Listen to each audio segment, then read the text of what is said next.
Everyone, welcome to another episode of TMC, the Mainframe Community, a podcast brought to you by the Mainframe Society.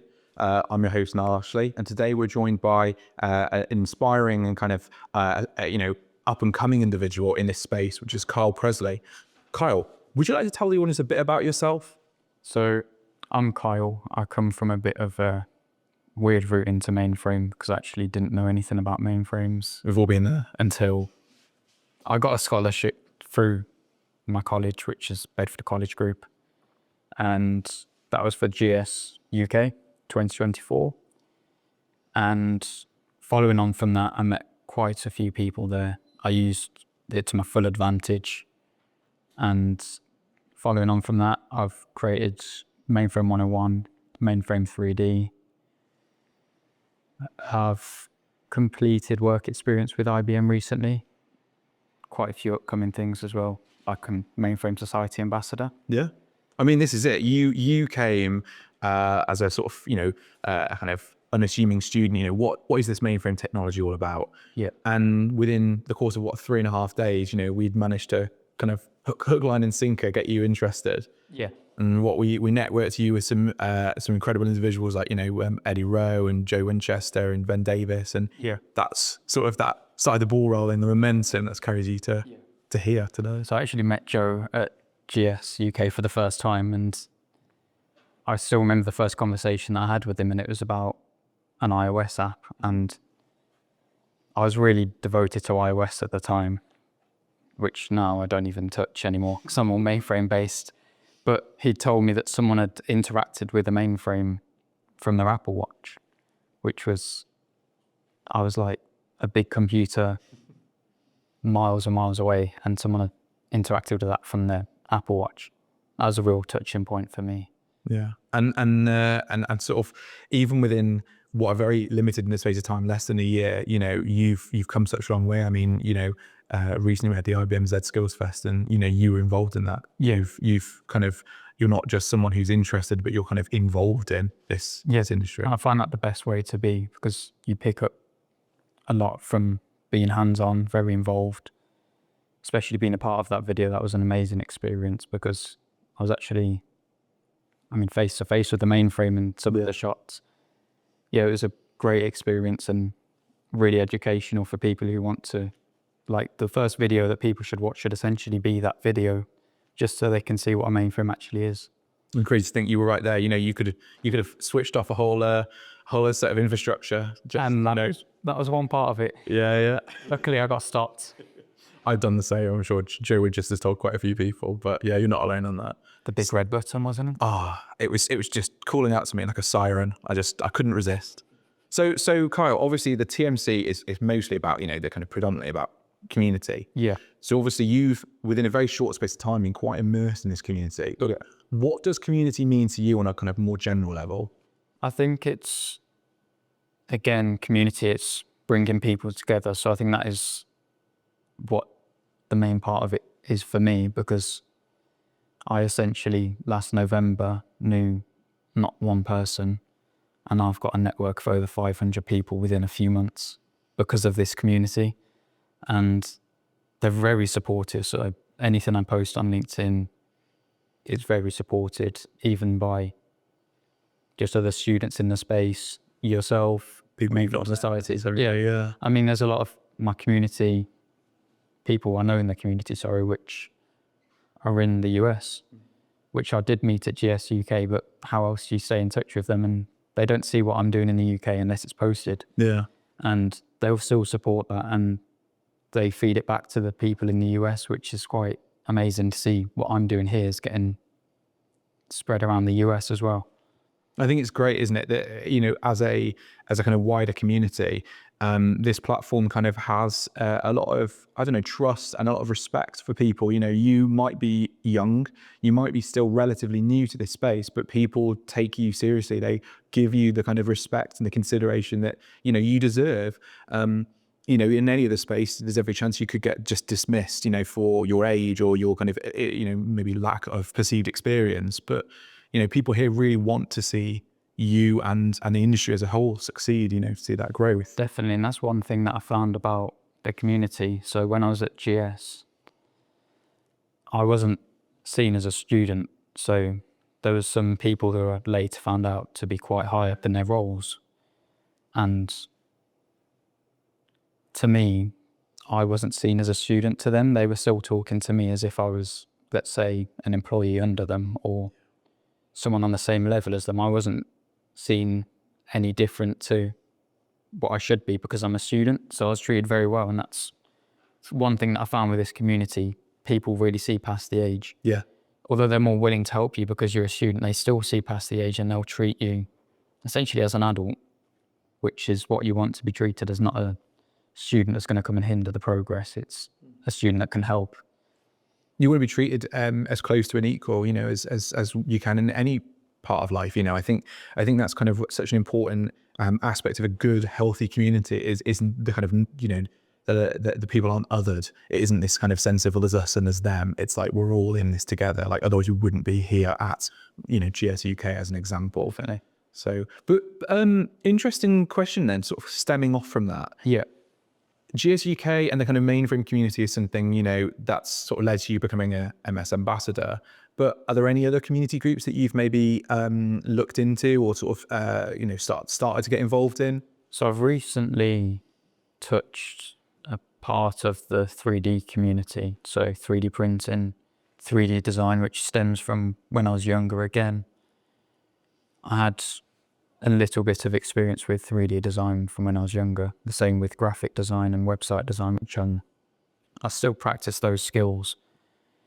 Even just say to a website that I'm designing for Mainframe 101, I still touch on those skills. So with the 3D, I've really brought that back from when I was younger, and the skills are still prevalent today.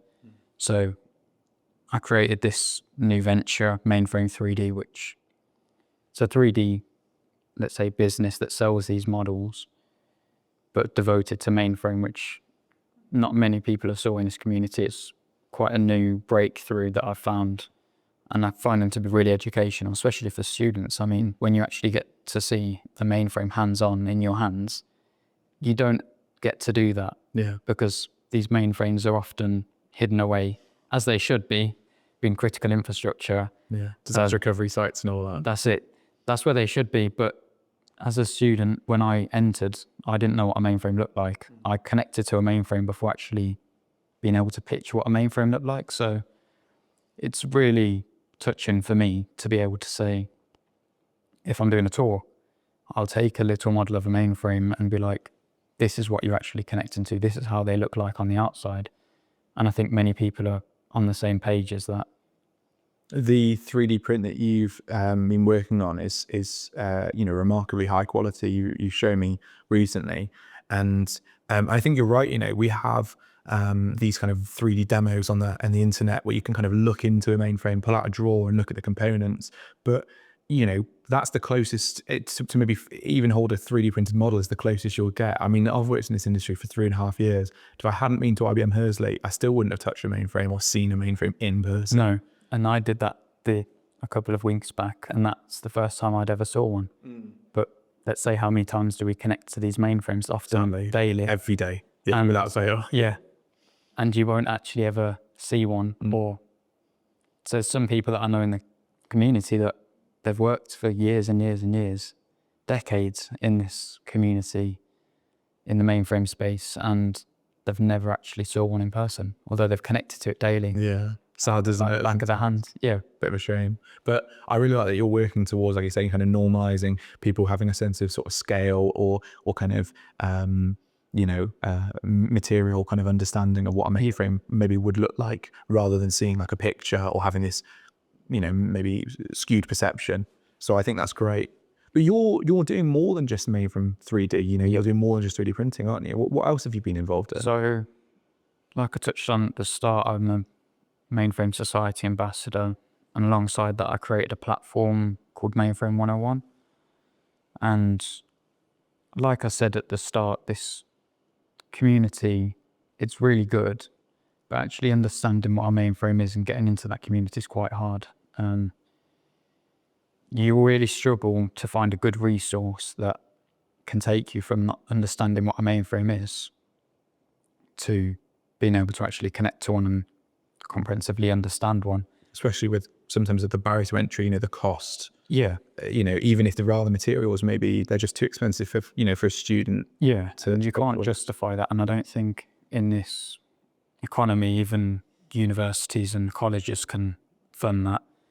So there's a resource that IBM provide, IBM Z Explore, which most people know, and that seems to be the go-to recommendation for a student getting in or a newcomer getting in. I often refer to as a student, but even 30, 40-year-olds who are developed in their career and just want to understand what a mainframe is, like if I asked you now, you'd recommend people to Z Explore to start with, and having conversations with people, even during work experience at IBM, I'd ask them like these mainframers, I'm a new student now coming in, let's say, I've got zero experience with mainframes, where should I start? And people more often than not say IBM Z Explore.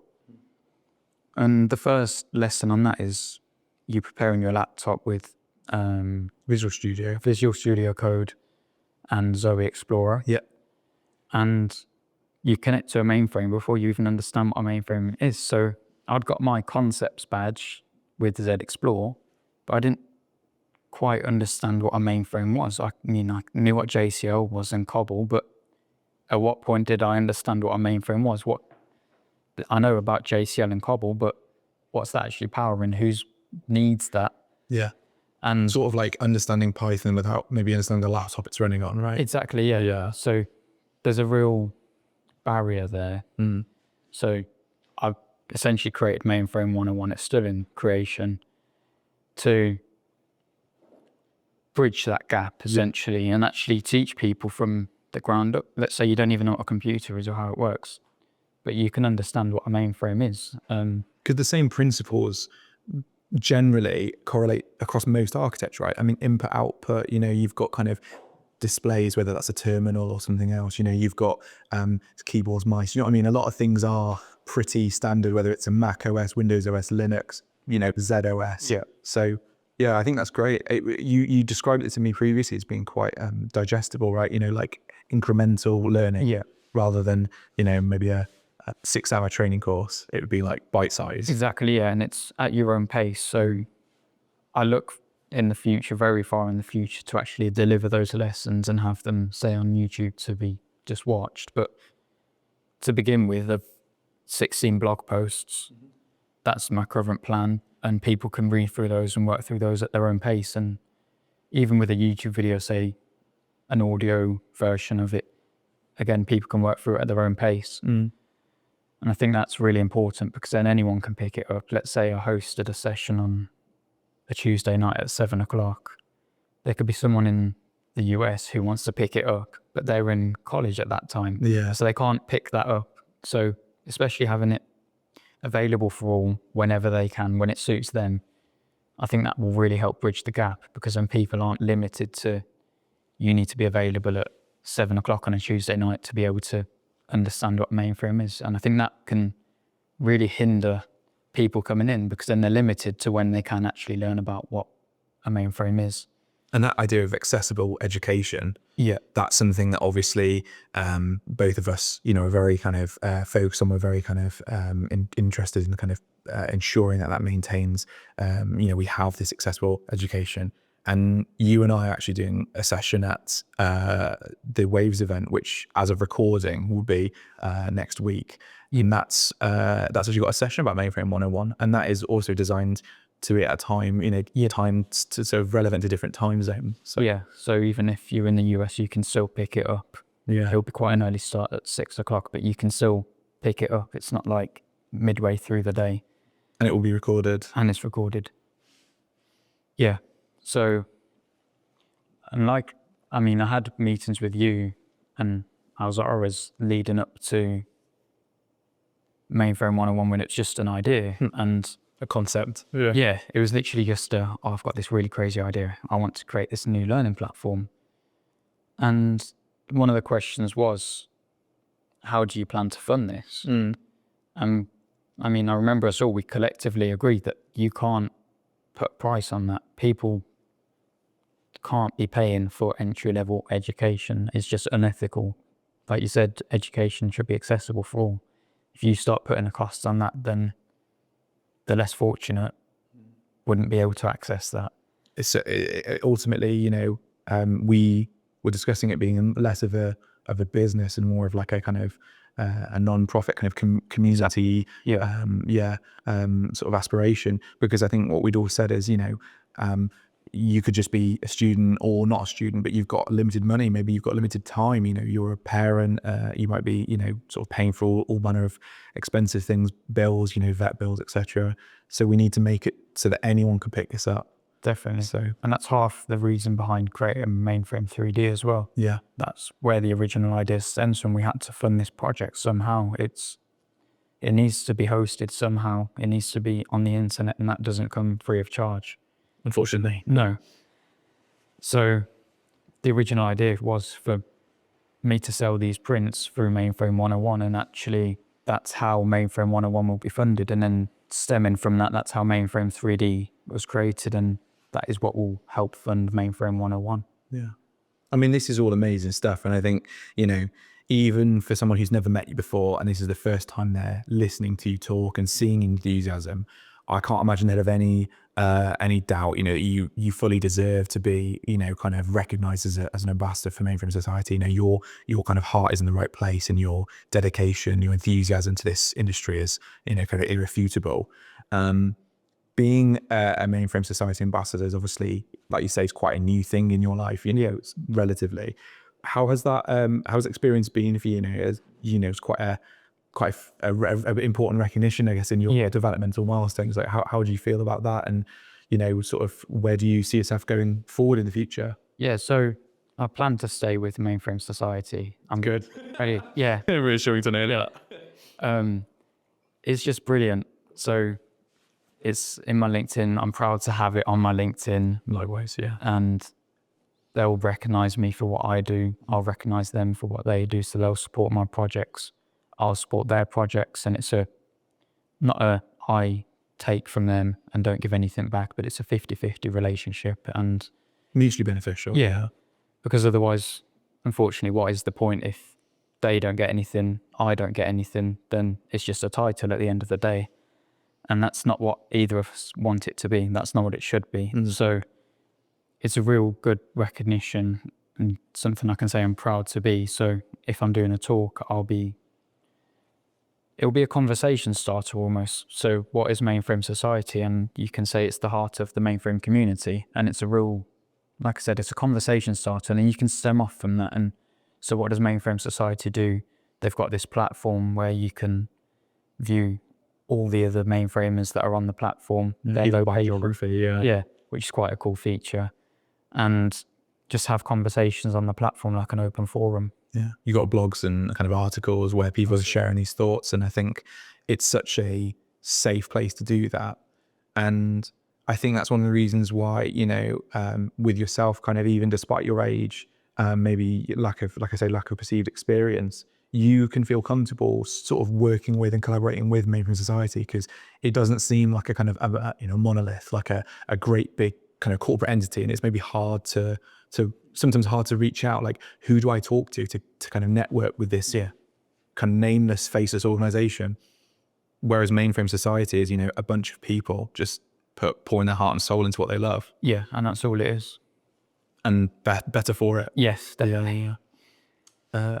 So obviously you're working on the Mainframe 101 platform, and you're working on this kind of educational, you know, for sort of facilitation. Do you have any specific interest in maybe a kind of a niche, a particular aspect of mainframe technology or a discipline? You know, maybe it's the operating system, maybe it's sort of security, kind of infrastructure security features, databases. You know, is there anything particular that kind of has drawn your kind of attention? I think as a student, it's still hard to understand what I actually really interested in terms of the mainframe technology. I think at the moment I'm still covering a very broad, I'd say, space. I'm still learning what DV2 is, what COBOL is, how JCL works. I'm still touching everything. I don't feel the need at the moment to really have an interest in one specific part and pour my heart and soul into, say, JCL. It's quite an interesting aspect, but I really like teaching and getting people into Mainframe. I think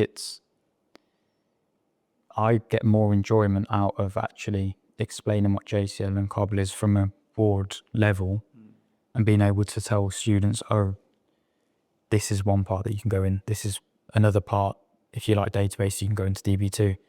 I think touching the educational side of things is my interest, which stems from my family all being teachers, but I've really managed to find that niche within mainframes, such as the talks. I can teach within my college what a mainframe is. So next week at Waves, I'll be able to teach what a mainframe is. Like, that talk is aimed at someone that doesn't even know what a mainframe is, and I feel satisfaction from being able to take someone who doesn't know what a mainframe is to being able just to spark a little bit of interest within their heart, to be like, oh, this is a route that I could take. I'm a computer science student. This is a route that I could take when I leave. Yeah. I'm ready to leave now. I've got a qualification. What do I do with this? Where do I go? Yeah. Do you understand what I mean? And I think that's actually very valid, because you look at, there are entire kind of organizations built around education. You've got RSM Tech, you've got like Verhoff, InScale, exactly. IBM Skills Build. You could maybe, as a kind of career aspiration, look to be employed by one of these organizations that work on their training. But equally, you could do what, say, PJ Catalano does, where you have your day job where you do all this technical work, but then you have just this love for education, love for kind of teaching and exploring, and you just share that on social media.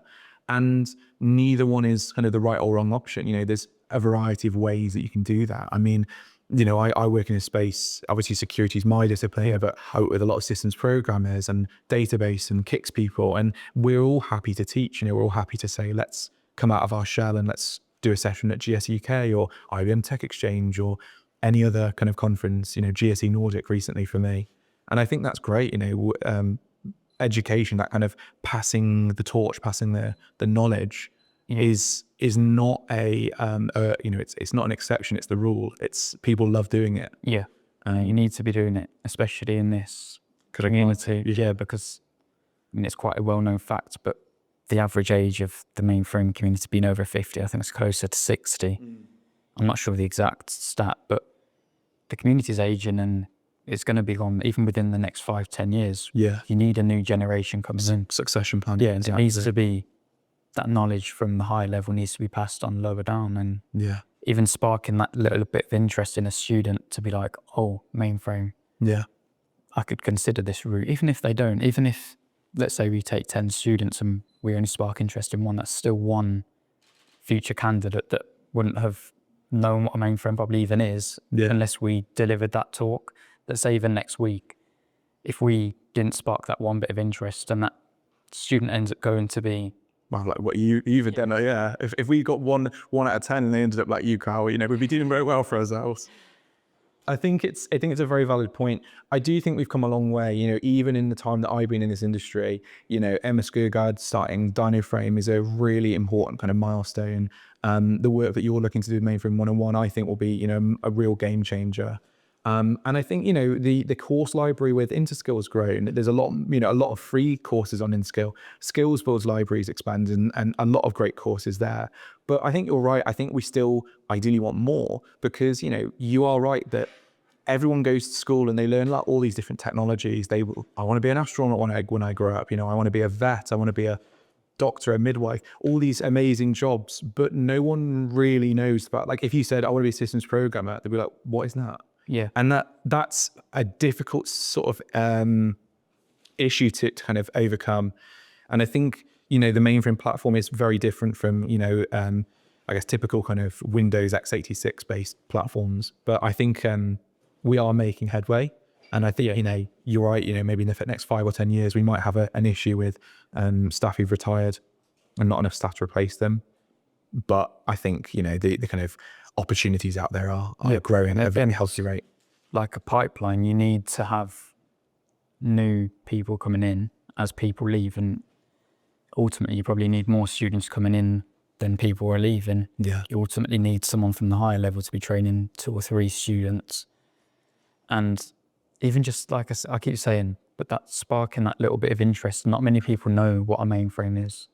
And that's why it's about capturing the right people, the right attitude. Yeah. I look at, there's a lot of people who are at that age where they would probably not be interested in learning what specific, even something as simple as like architecture of a computer, like what chips the system is running.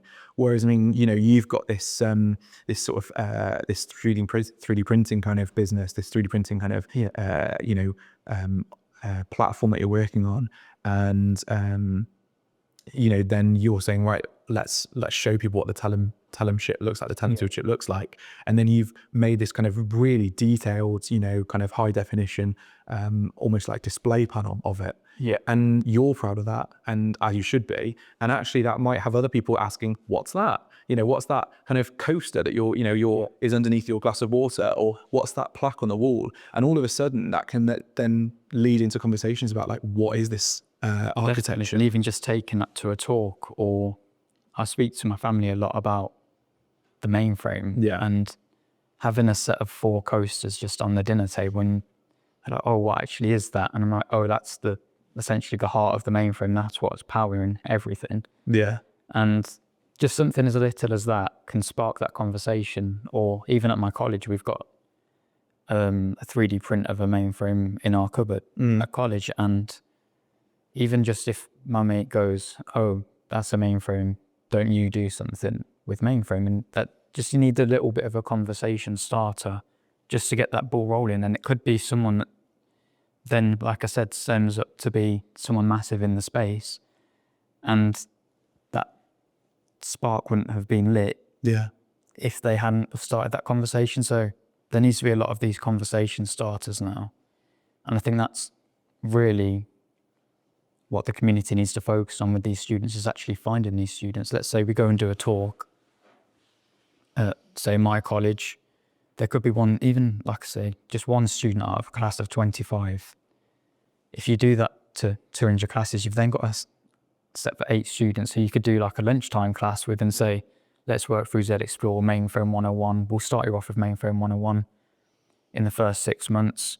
And then the last 6 months of the year, we'll go on to Z Explore. And by the end of that, you've got someone with 3 Z Explore badges. A pipeline of talent. And ready to leave college and go, oh, we'll explore IBM, we'll explore Vitali, we'll explore BMC, we'll explore all these options.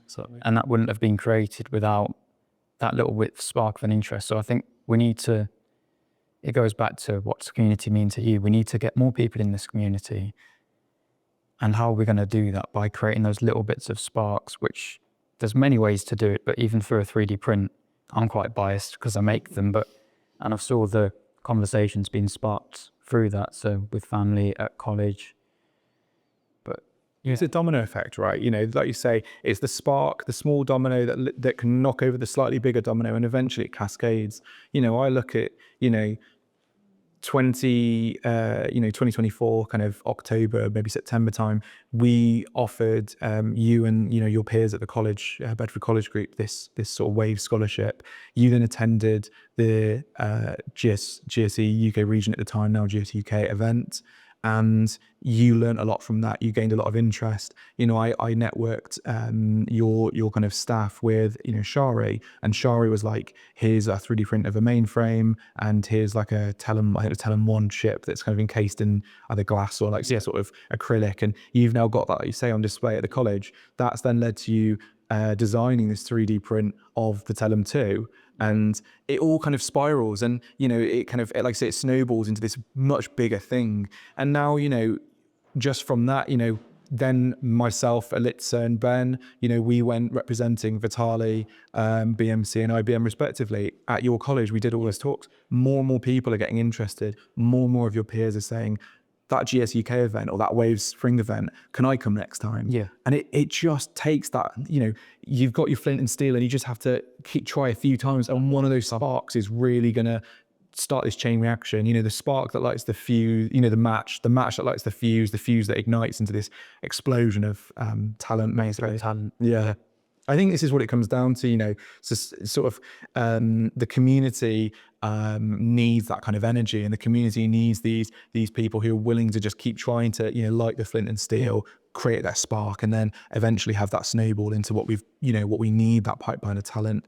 And it's paying off. I mean, you're kind of a perfect encapsulation of that. You're a microcosm for the success that we can have when we really put our minds to it and we really try to interact with the kind of the non-mainframe people and say, just because you're not in our space now doesn't mean you can't be, doesn't mean you can't understand this. The door's always going to be open. Exactly. I mean, I'm sure, it's I'm sure rocket science was an impossible thing once, and now we take for granted how often we get to see SpaceX or NASA or films about Apollo 13 or whatever. We get to watch these films and we play video games like Dead Space, and space travel is something that we kind of go, oh, that's not so crazy anymore. It's just normal. And that's it. I think the mainframe space, it's becoming normalized, and I think that's what we want to keep up. We don't want it to be this weird niche, this kind of the sort of ugly step sibling of the computer industry.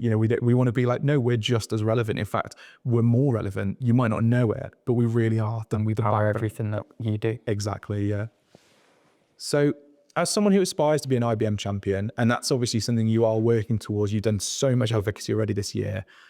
How do you get inspired by the other champions? Like, how do you sort of compare what you're doing and say, right, I aspire to do this, or, oh, that's kind of piqued my curiosity. Maybe I could do something similar. How has that champion pipeline, that talent process sort of interested you? So I think being so young, I can relate with a lot of people my age. A lot of IBM champions are older and been in the mainframe space for years and years and years, and that's why they're being recognised. They'll go and do a talk, say in a school. I know on a much deeper level how I can get in with students. So doing talks, that's the start of it, but then you need to follow up on that talk and give steps and outlines of how they can follow the path that I've done. So let's say next week at the Waves talk, I'll be given a talk on what a mainframe is, following a transaction through the mainframe, which I find is the best way to help people understand, because it's quite complicated, but once you understand how people learn, they need real world examples to be able to build upon that. Contextualized information. Sort of like when, because you and session Anthony Papageorgiou did about you buy some chicken nuggets. Yeah. And that's, that's that kind of, how does my money come out of my account? And that's it. And that's until you still remember that today. Whereas if he talked to us about kicks and just said, in isolation, what does that mean? Would we still remember that talk as well as we did? Because we went to a lot of talks that week, and how many can you remember that you went to? But that one always comes to your mind. So once you start contextualizing the information, then students start to build upon it. And at the end of that, so we'll do what is a mainframe, then follow a transaction through a mainframe. But then now that you understand what a mainframe is, what do you do with that information? So you want to follow up on that, but how do you actually do it? So you need to give them another route that they can take, a clear route that a student can take. And I think that's where I see myself as being a champion. Yeah. Because I can help create that pipeline of talent, because I understand where that pipeline comes from so well. Yeah, you can bridge the gap because you're part of it in a way. It's hard for someone with, and in this industry, it's not uncommon. Someone with, 20 odd years of experience, maybe not by any intention, but just generally you sort of lose touch with the kind of younger people. Because, I look back and I say, oh, I grew up with these TV shows, and the air cadets I teach on a Thursday, they're like, what the hell is that? I've never heard of that TV show. I have these kind of examples that I give. Maybe video games I grew up with, consoles that were the norm at the time, and everything's changed. And you need to be able to say, what's relevant now? How do we make sure that this is relevant to these people? Celebrities, singers, everything. It will change. We've got to be able to bridge that gap. And even in the 10-year age gap between me and you, that gap is still quite big. Even though we're not that far apart in age, that gap is quite big. So some of the TV shows that you'd relate to aren't what I'd relate to. Some of the games that you'd know and consoles that you'd know, I'm like, the PS3 was when I entered. Yeah. And I think just that 10 years, you could maybe not relate to a student as well as I do because you've never experienced AI in the education space, whereas I have. So how would you be able to, let's relate it to AI, how would you be able to, say, implement AI into a curriculum and teach about AI Exactly. if you haven't experienced AI in education? Yeah. The example I've had recently was, you know, it was before my time, but you know, I always had it as the benchmark for any kind of electronic devices. Can it run Doom?